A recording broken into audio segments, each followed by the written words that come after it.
دیکھیں ہمیں کچھ چیزوں کو ری انوینٹ کرنے کی ضرورت نہیں ہے، ہمیں ویل کو ری انوینٹ کرنے کی ضرورت نہیں. میں یہ کیوں کہہ رہا ہوں؟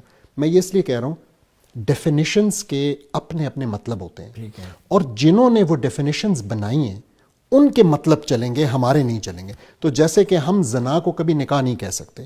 اب قرآن میں اس بات کی طرف اللہ سبحانہ تعالیٰ نے اشارہ کیا ہے بڑے سخت الفاظ میں، جہاں انہوں نے کہا کہ یا ایھا الذین آمنوا لا تقولوا رائنا قولوا انظرنا.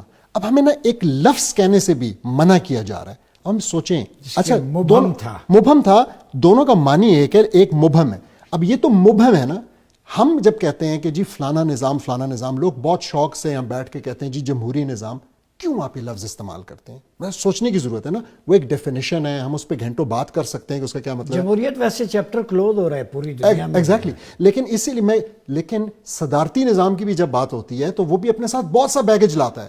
ہمیں ضرورت کیا ہے وہاں سے شروع کرنے کی؟ بھئی ہمارا ایک نظام ہے، ہمیں بتایا گیا ہے، ہمیں کہا گیا ہے کہ انما الامام جنہ یقاتل من ورائے ویتقی بہ، کہ بے شک خلیفہ ڈھال ہے. امام، مسلمانوں کو جو امام ہے وہ ایک ڈھال ہے، جنہ کی طرح ہے، ٹھیک ہے، اور اس کے پیچھے مسلمان محفوظ ہیں اور اسی کے پیچھے سے وہ لڑتے ہیں.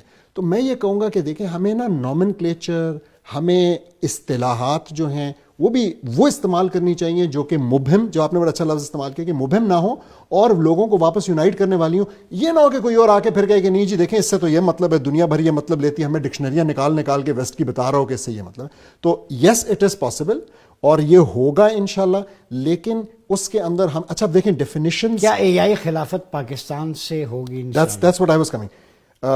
بہت زیادہ چانس یہی نظر آتا ہے because of its strength, because of its سینٹرلٹی، because of its size, because of the acceptance of the امت بے قرار ہے. خاص طور پہ غزہ کے بعد ان 2 سالوں کے بعد جو جس طریقے سے امت کو دبایا گیا، تو مطلب وہ ہمیں نظر آتا ہے کہ وہ چاہتے ہیں کہ واپس جو ہے نا اسلام کا احیاء ہو. لیکن وہ جو احیاء ہوگا وہ پہلے دن سے، ایک بڑی امپورٹنٹ میں آپ کو چیز بتا رہا ہوں، وہ پہلے دن سے ایسا نہیں ہوگا کہ وہ ہو کہ جی ابھی یہ صرف پاکستان کے مسلمانوں کے لیے ہے، یہ ایک جیوگرافیکلی لوکلائز پروجیکٹ ہے اور پھر بعد میں یہ کوئی گلوبل پروجیکٹ بنے گا. It would be clear from the day it is announced کہ یار یہ اصل میں مسلمانوں کا پروجیکٹ ہے، یہ خلافت کا پروجیکٹ ہے.